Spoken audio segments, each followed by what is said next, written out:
Sekarang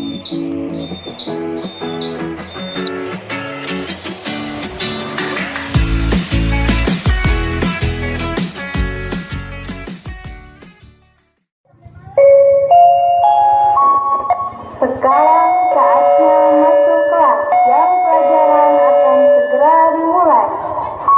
Untuk seluruh siswa.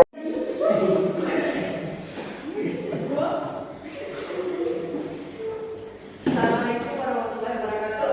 Waalaikumsalam warahmatullahi wabarakatuh. Oke, untuk kesempatan hari ini saya akan menyampaikan salah satu topik tentang kebinekaan, ya, yaitu yang ada dengan saya mengambil topik yang ketiga, yaitu berdamai dengan diri. Jadi damai dari diri sendiri. Jadi dalam kehidupan, ya, kalau kita tidak bisa berdamai dengan diri kita, bagaimana kita bisa berdamai dengan orang lain dan lingkungan? Ya, makanya itu salah satu untuk mencegah supaya tidak ada kerusuhan atau mungkin konflik sosial. Ya, salah satunya dengan apa? Kita menjaga diri kita dulu. Bagaimana caranya? Kamu sudah berdamai belum dengan diri kamu? Ya, itu seperti itu. Oke, kita lihat untuk berikutnya. Jadi pada materi ini, capaian pembelajarannya adalah diharapkan setelah mempelajari topik ini, jadi kita bisa memahami konsep tentang ragam identitas diri, ya, dan mampu memberikan contoh sikap welas asih pada diri sendiri. Maksudnya welas asih itu bagaimana, ya? Kita menyayangi dan mencintai diri kita. Ya, jadi memahami konsep tentang ragam identitas diri itu tadi. Ya, kita manusia ini walaupun kembar identik tidak akan sama identitasnya. Ya, apalagi kalian yang berbeda. Ya, sedangkan kita di keluarga aja yang kakak adik yang berada di orang tua yang sama, ibu yang sama, ayah yang sama, punya karakter yang berbeda. Ya, contoh misalnya, nih, punya anaknya di sini. Ya kan? Dulu adiknya atau kakaknya paling belum tentu ada. Itu adalah ragam identitas diri kita. Jadi di saat kita punya warna kulit yang berbeda atau mungkin tinggi tubuh yang tidak sama, kita menerima apa yang ada pada diri kita. Itu sungguh sikap welas asih, menyayangi diri kita sendiri. Itu seperti itu. Mungkin kalian menganggap diri kalian punya kekurangan, ya, tapi belum tentu kekurangan pada diri kalian itu kalau ditempatkan kepada orang lain akan menganggapnya kekurangan juga. Mungkin saja orang menganggapnya kelebihan. Ya, contoh, gak pede dengan kulit yang eksotis seperti saya ini misalnya, ya kan? Nah, pakai lotion apa dan sebagainya supaya terlihat putih, kinclong dan sebagainya, ya kan? Kamu berusaha untuk menutupi itu salah, ya. Cintailah diri kamu apa adanya.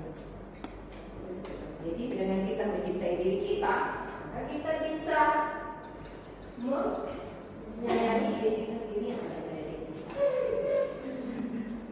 Terus yang kedua, berikutnya. Jadi dari di sini, pernah tak kalian merasa malu dan tidak percaya diri pada diri kalian? Contoh apa? Misalnya, salah satu yang kamu tidak mau diketahui oleh orang lain daripada diri kamu. Kayaknya kamu kalau bisa kamu tutupi deh. Apa misalnya? Ada satu mungkin ciri khas kamu yang kelihatan yang berusaha kamu tutupi. Misalnya apa? Sekarang contoh. Kamu apa ya sih? Berarti kamu tidak ada kekurangan, tapi dia punya kelebihan. Masya Allah. Ya. Ya, kalau saya punya pengalaman dulu, waktu saya masih sekolah SD, saya sering minder. Kenapa? Dengan nama saya. Nama saya kebetulan kan disingkat RS. Jadi dulu waktu SD saya sering diinjek rumah sakit.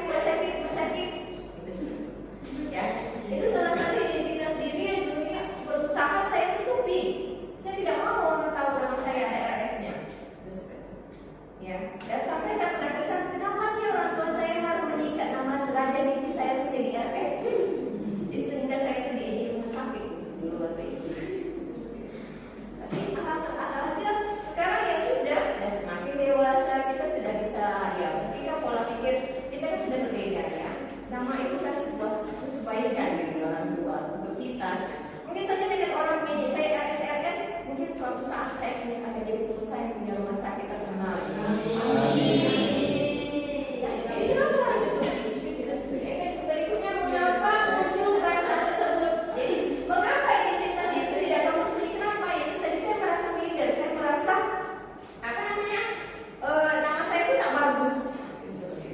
Ya, jadi itu yang mulai membuat saya itu merasa malu. Terus apakah Anda merasa percaya diri menampilkan hal yang itu pada tanpa ada perasaan malu atau diperlakukan tidak baik karena identitas Anda? Ya sekarang ya, saya percaya diri, pede aja.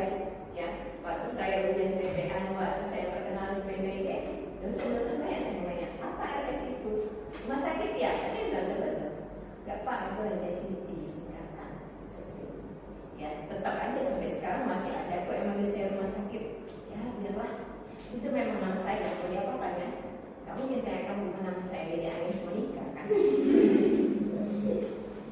Itu tuh. Oke, berikutnya tentang aktivitas.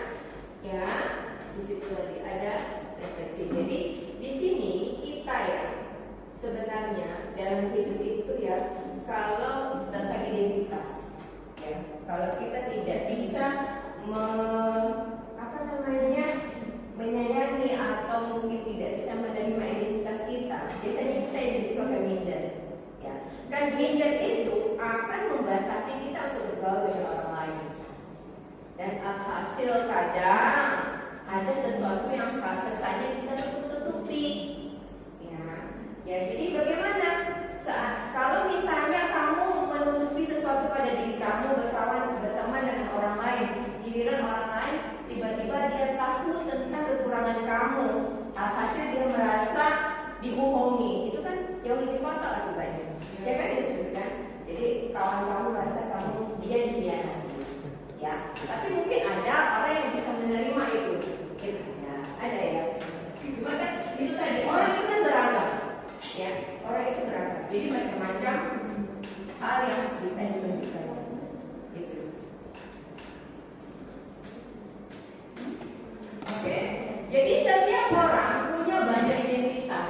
Ya, semua orang itu punya banyak identitas. Ya, seperti halnya kalau kita punya dokumen itu biasanya identitas kita itu biasanya apa saja? Tanda tangan, ya kan? Terus apa lagi? Cap jari. Itu salah satu identitas. Ya, apalagi kalau sekarang kalau ada yang sudah pernah rekam KTP? Apa aja yang direkam itu? Jari tangan, jari tangan. Terus apa lagi? Itu aja. Terus apa lagi identitas yang biasanya di KTP itu golongan darah, ya kan?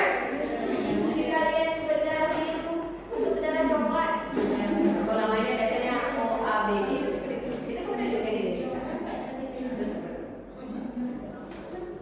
Terus setiap orang punya identitas yang banyak. Jadi mungkin kita punya kesamaan identitas suku dengan seseorang, tapi identitas agama dengan orang tersebut. Jadi suku. Ya, kalau kebetulan di kelas kalian, alhamdulillah agamanya sama semua ya. Agamanya muslim semua. Itu kan ada kebetulan.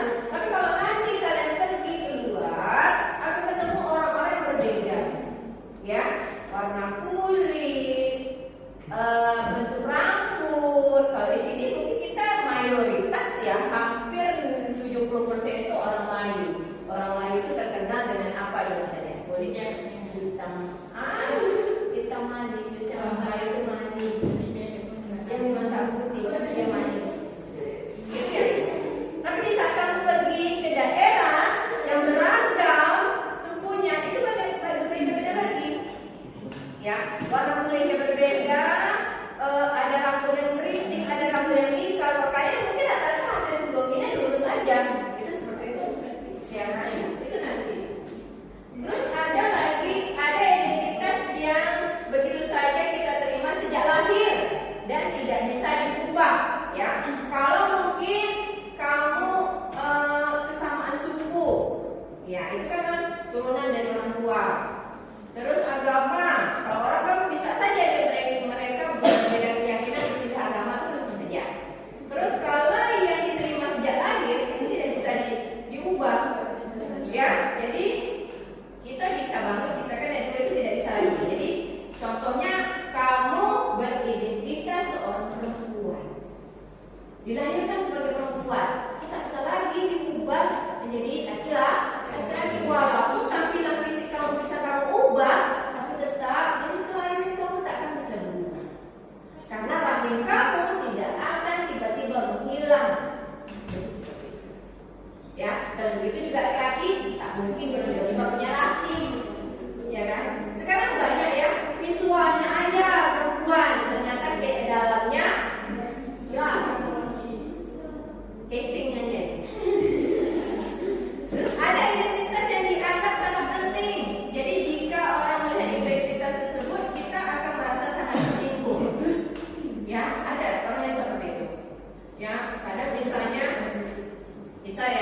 hargai, ya jangan mengintimidasi orang.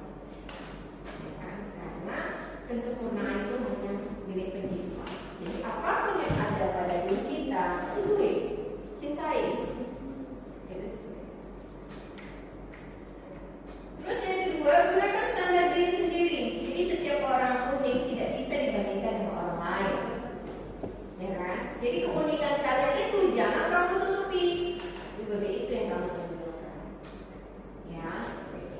Terus di situ standar umumnya tidak bisa dijadikan patokan untuk mengukur diri sendiri. Misalnya standar cantik menurut iklan di televisi tidak bisa jadi patokan untuk kita. Itu seperti itu. Jadi kalau perempuan yang mau yang cantik, kalau masih mau benar orang masih itu cantik. Ya. Saya juga orang yang agak lebih berisi cantik. Ya kan? Beda aja. Ya. Di iklan itu apa? Bintang iklannya putih-putih. Jadi perempuan itu harus putih dan cantik. Tidak lah. Ya. Beyonce itu penyanyi dunia itu dia terkenal nomor satu dia putih. Ya. Laki-laki itu yang ganteng harus respect, harus badannya berotot.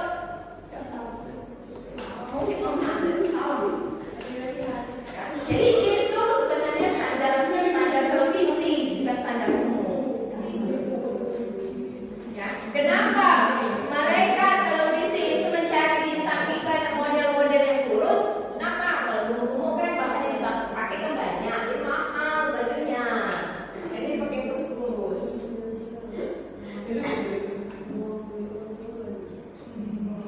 Terus di sini standar itu berbeda-beda di setiap tempat dan waktu ya. Ya, jadi di mana standar itu memang berbeda-beda ya. Misalnya contoh, kalau kamu ikut paskibraka, pernah kemarin paskibraka itu standar perempuan itu tingginya berapa? Ada 160. Jadi minimal 160. Tapi memang seperti itu. Jadi ada standar. Sebagai misalnya yang pekerjaan tertentu yang punya standar tinggi badan. Tujuannya apa? Supaya mempermudahkan dalam pekerjaan. Ya kan? Terus juga misalnya kadang orang tentara yang laki-laki itu saya pernah lihat di televisi bagi polisi atau dan sebagainya yang laki-laki yang buncit itu disuruh diet. Ya itu tadi tujuannya apa? Kalau giliran ada perampok atau maling, kalau polisinya gemuk, bagaimana dia mau kejar maling? Mana tak kuat dia. Jadi makanya perlu menjaga idealitas pada diri. Yang ketiga, ulas asih pada diri sendiri, ya kan? Mencintai diri sendiri, ya. Kita mengekspresiasi kebaikan diri kita dan menerima apa yang ada pada diri kita. Ya, jadi itu penuh di sini para imam mengidentifikasikan 3 komponen dari mencintai diri sendiri yang beririsan dan baik dengan ajaran Buddha tradisional dan dapat berfungsi sebagai panduan teladan kamu. Yang pertama itu kebaikan diri. Kita mengekspresikan cinta dan menerima terhadap diri sendiri. Kalau kamu tidak mencintai diri kamu, nah siapa yang mencinta kamu? Ya, banyak ya sekarang tokoh-tokoh di dunia itu dia tidak cinta pada diri dia. Ya, contoh hidungnya dioperasi tanpa plastik lah, kan? Bibirnya jadi bentuknya sudah berubah. Itu tandanya berapa dia tidak mencintai diri. Terus kesadaran penuh. Ya, jadi maksudnya siapa? Kita tidak boleh menghakimi. Ya, kalau orang Jawa itu kita tuh harus bersikap bagaimana ya? Puas asli kita ya. Terus keterhubungan itu memperluas kesadaran kita kepada semua makhluk dan mengakui bahwa setiap orang mengalami pengalaman yang sulit. Ya, jadi di saat kamu berada di posisi sulit,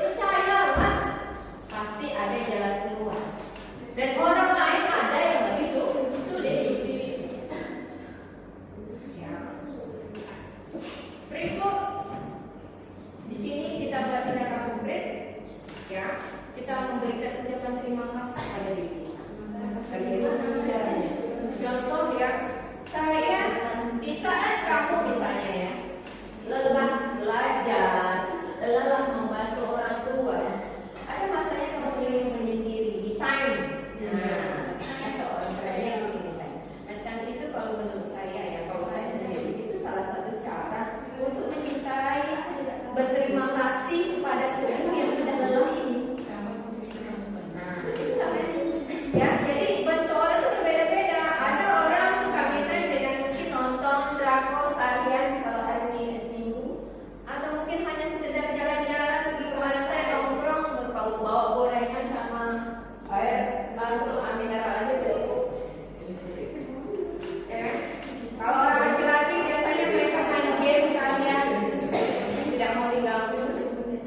Itu bentuk rasa terima kasih pada diri sendiri. Ya, itu seperti itu. Jadi kalau kita bisa mencintai diri kita, maka kita juga akan mudah mencintai orang lain. Maksudnya bagaimana kita menghargai orang lain? Itu seperti itu. Ya, makanya kalau hal itu terjadi, maka sifat-sifat bully itu tidak akan muncul. Itu seperti itu. Ya, jadi di sini misal kalau kamu disuruh buat lamaran pekerjaan, nah seperti itu bisa ditanyakan identitas yang pasti nama, terus tanggal lahir, ya ada yang nanya hobi, ya kan ya.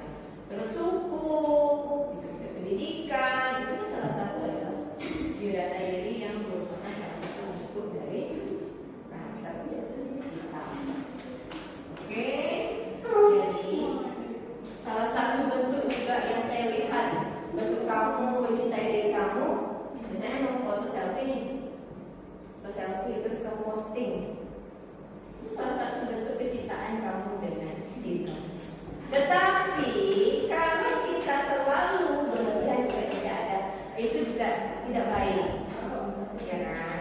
Semua itu pasti ada batasnya.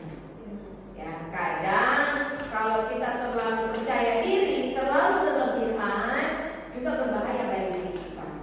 Ya, karena ada orang yang terlalu mencintai dirinya sampai dia tidak peduli dengan orang sekitarnya, itu juga tidak baik.